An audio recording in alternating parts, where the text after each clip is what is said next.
Welcome to the Biz Gone Social podcast. We help entrepreneurs navigate how to get known, get customers, and get the edge over their competition. Here is your host, Lorraine Duncan.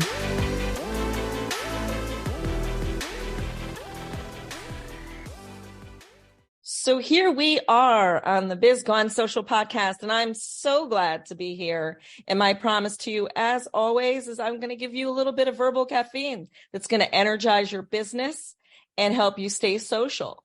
Because after all, don't you want to be the business that everyone's talking about? I know I do. And I'm really excited today to have Charles Reed with me. Welcome, Charles.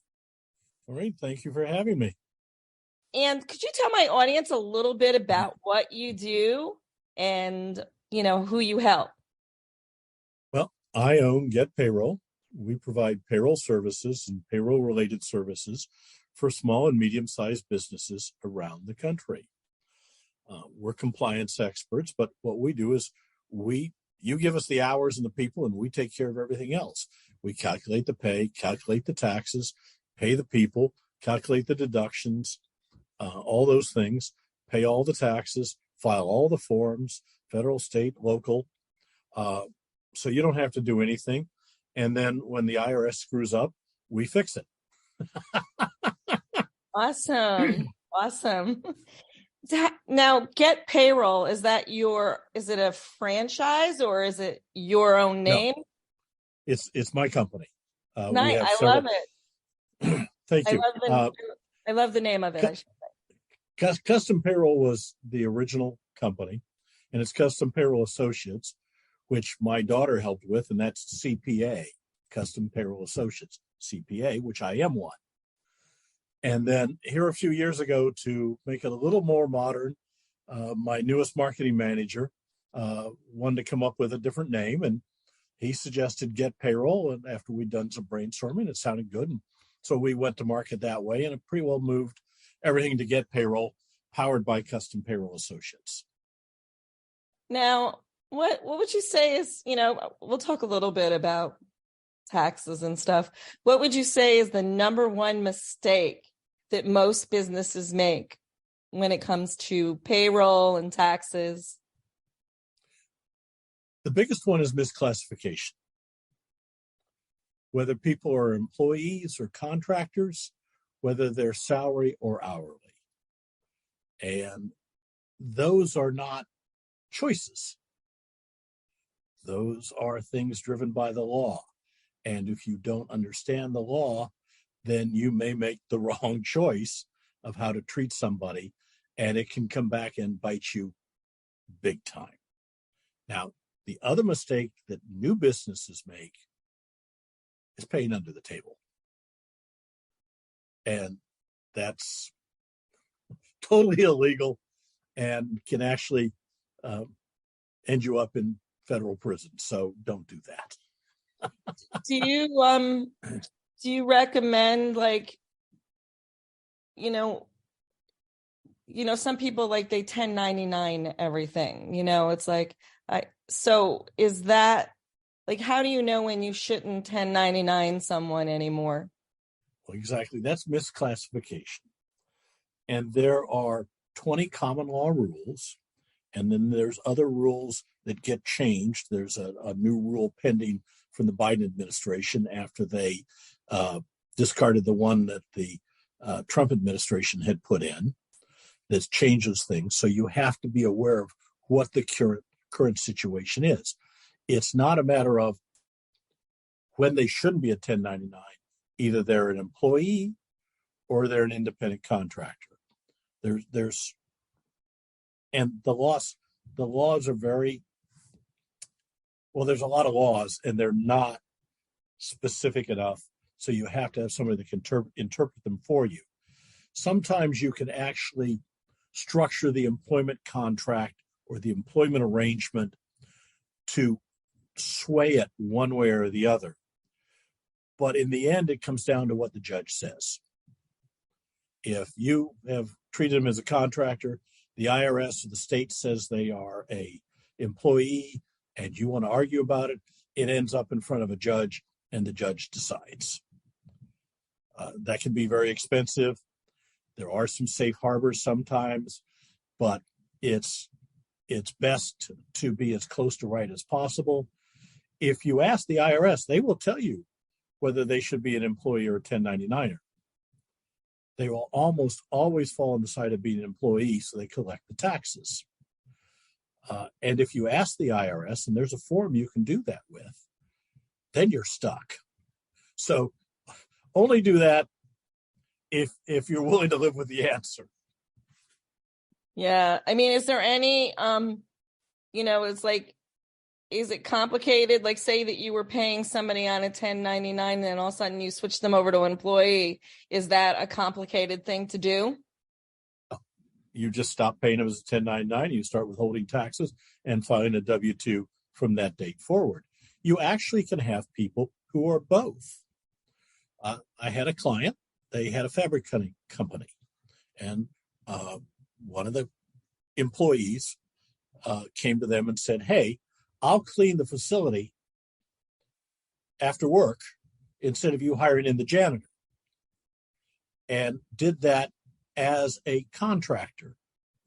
So that person got paid both a W-2 for their wages as an employee during the day, and then was contracted to clean the facility in the evenings as a 1099er.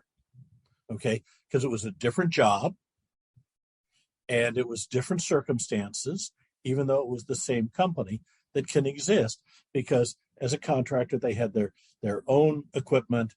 They did it on their own time. They did it, or they hired somebody else to do it, or they brought in the husband to help, or whatever. That was up to them. And they weren't supervised to do it. All they were allowed to do it however they wanted, as long as the job got done. So they were a contractor. But during the day, they cut fabric the way the owner wanted it cut, when he wanted it cut, how he wanted it cut, and all the things that went with it, using his equipment, his tables, everything else. So they were definitely employee. Very interesting. I've never heard of that before. So, here's a question that everybody asks. Like, I have a lot of, even some startups who have started that I've worked for have they've asked me, and I always tell them, I'm not a lawyer. I'm not a tax person. You need to ask a professional. But I get asked this a lot, is what should I be? Should I be an LLC? Should I be an INC? Should I be, what do you suggest? What rule of thumb? Is there a rule of thumb of what kind of, they should be, what kind of business they should be? There's several things that are involved in entity selection. So the first chapter of my book is entity selection. I don't ever recommend being a sole proprietor, other than if you have no liability. You want to be a corporation or an LLC for liability protection. It's the cheapest liability policy you will ever buy, because all your personal assets are out of the equation. They can't take your house, your car, your savings, your retirement account, all those things. Those are now beyond the pale. So that's the first thing. From a tax point of view, an S corporation offers some advantages that a C corporation or a pure LLC disregarded entity do not offer. So I recommend an S corp status either for your corporation or for your LLC, because you can file as an S corp for federal tax purposes if you're an LLC. That's a choice you get to make. If you don't make a choice, if you're just an LLC and you're a single member, then you're a disregarded entity unless you choose to do something. And a disregarded entity makes you treated as a sole proprietor, which is not necessarily a good tax entity to be in. There's a lot of advantages to being a pass-through entity as an S corp. Yeah, that's interesting. So, I have to ask this because, again, is like my husband, for instance, he's a plumbing contractor and he has a payroll service. And so my question is basically, why do you think it's good to outsource payroll? A couple of reasons. First of is, you don't know what you don't know. We're professionals at it. We do this every day.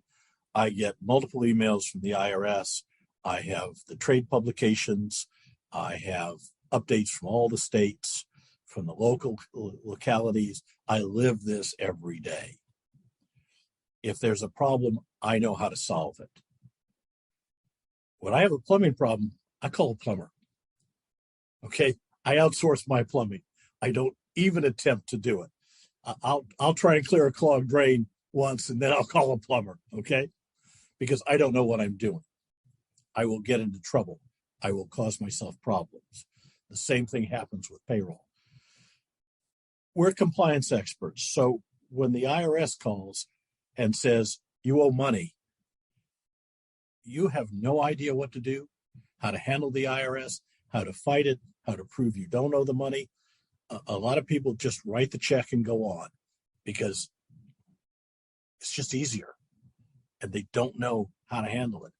The IRS in 2019, before COVID, issued $13 billion in employment tax penalties. A large portion of those were abated because they were wrong. The average small business, 40% of small businesses get tax penalties every year that average $800. So if your husband didn't get one last year or the year before, he's due. And many of them are wrong. Yeah. It's interesting that you say that, because every once in a while we'll get like a penalty and we'll pay it. And then, wait, this is actually funny though. It's even funnier because, and then we'll get a check back in the mail with the same thing we just paid. But here's the deal. First of all, they never tell you why you're getting penalized. That's number one, because I've seen plenty of these now over the years. And number two, they never, they just send you a check. They never tell you why you got this check back, ever.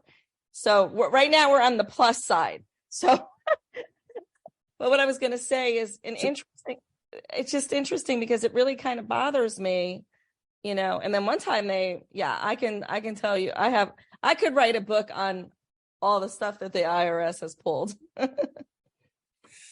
Actually, they do tell you. You just don't read it because you don't understand what they're saying. Oh. And then there's codes, and there are all these letters. Down in the bottom right-hand corner of the letter, there's a code. Yeah, I noticed that, but the code, they don't explain the code. If you know where to go look, the codes are all explained. Ah, okay. Okay. This is the things you don't know what you don't know. I don't know how to solder a plumbing joint. Okay. I know they use heat and it works for them. I can't do it. I know where the codes are. I know how they're changed. I know what the letters mean. I know how to do the research. I have access to the practitioner's hotline where I can get a live person that will go through exactly what happened and why. All these things I know how to do. I've been doing it for over 30 years. Okay. I couldn't do your husband's job. He probably can't do mine because we have different levels of experience and different, experience and education and training. So yeah, that's why you use an outsourced service. And frankly, your outsourced service should tell you exactly what that penalty is for and why it happened and what to do about it. And if they're not telling you that, then they don't have professionals on staff that understand it. They have clerical staff. Right. And you need to look at possibly finding a payroll service that can provide you professional guidance.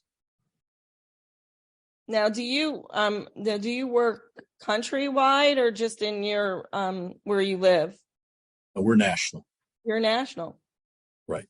And I'm not only am I a CPA, but I'm also a rarity. I'm a U.S. tax court practitioner, which means I can represent my clients in U.S. tax court without being an attorney.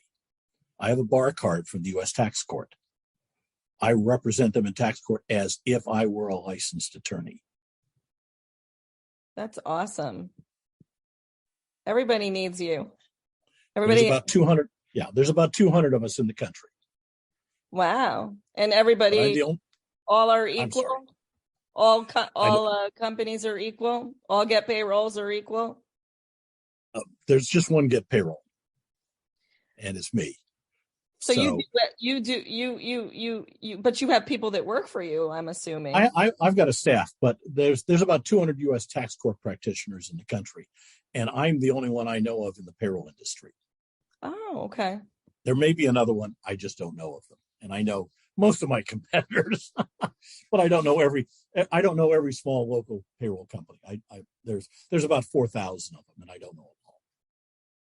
That's awesome. Now I got a question. You are an author. You wrote a book. Yep. The Payroll Book, a guide for small businesses and startups. And how has that served you? Meaning, do people still buy it? Do you still use it for a resource? Do you give it to all your clients when they sign on with you? I mean, how do you use it? Well, it sells on Amazon right now. It sells every day. Wiley published it, and I use it as my business card. I give it out all the time. In fact, if any of your listeners would like a copy, if they will go to thepayrollbook.com, enter the discount code podcast, we will ship them free of charge a copy of the Payroll Book, a guide for small businesses and startups. No charge, no shipping, no handling. Just as long as supplies last, we'd like to get it out to them. And if they find it still too complex, my phone number's in the book.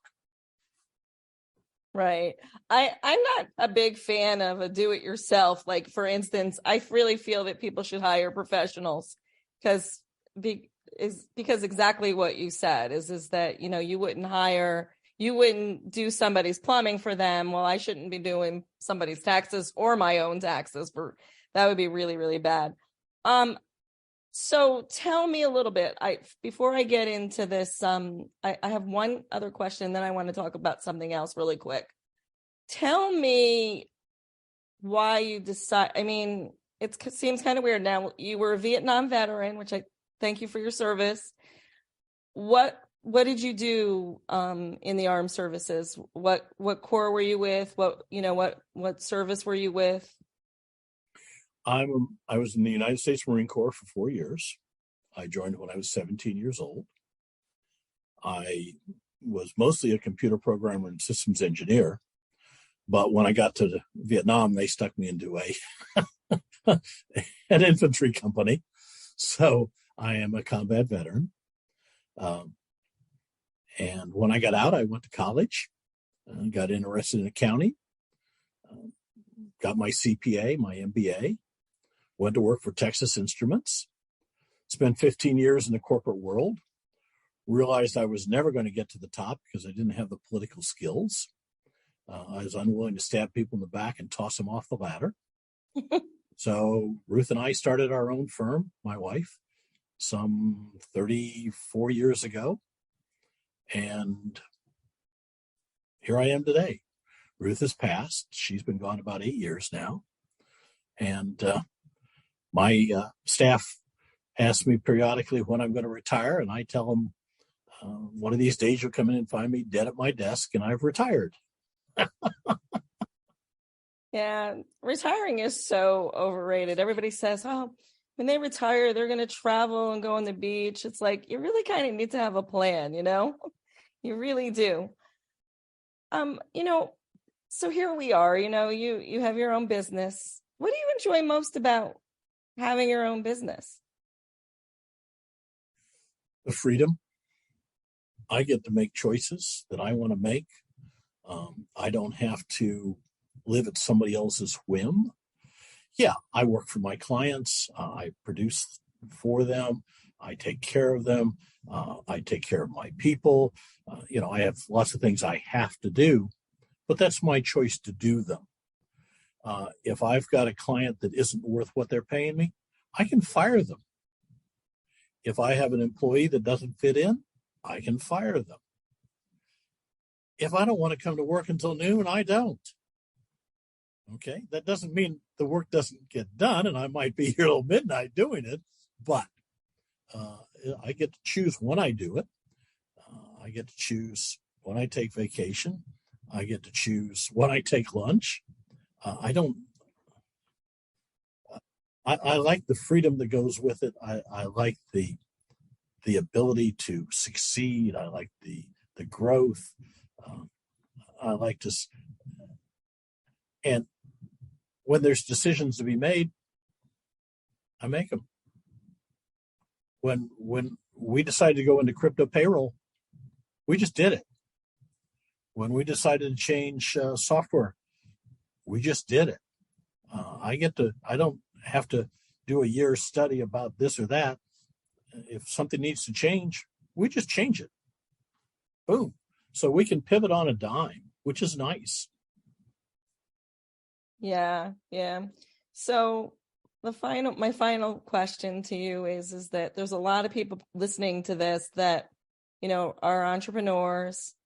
What would be one piece of advice that you could give them that would really help them in their business? One I stole from Bill Gates.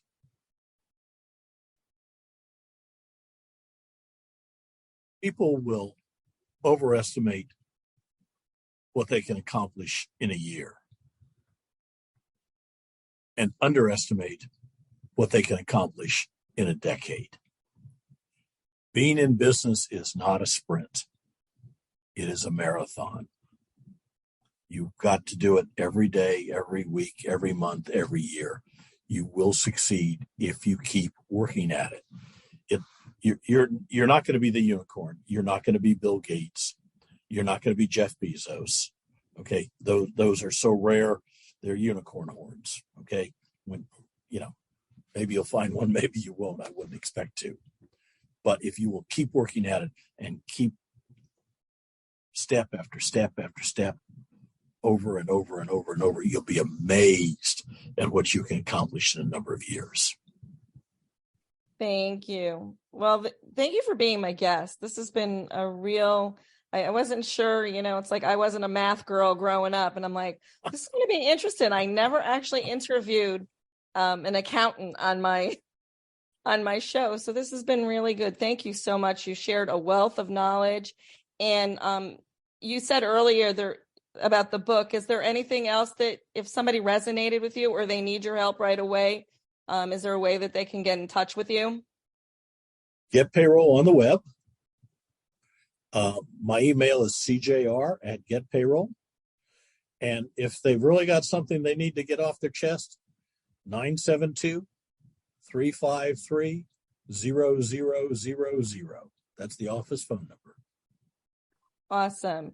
And again, thank you for being my guest. And until next week, everyone, I'll see you soon. Bye now. Thanks for listening to the Biz Gone Social podcast. Find us on Instagram @BizGoneSocial for extra tips. Check back weekly for new episodes. Until next time, stay social.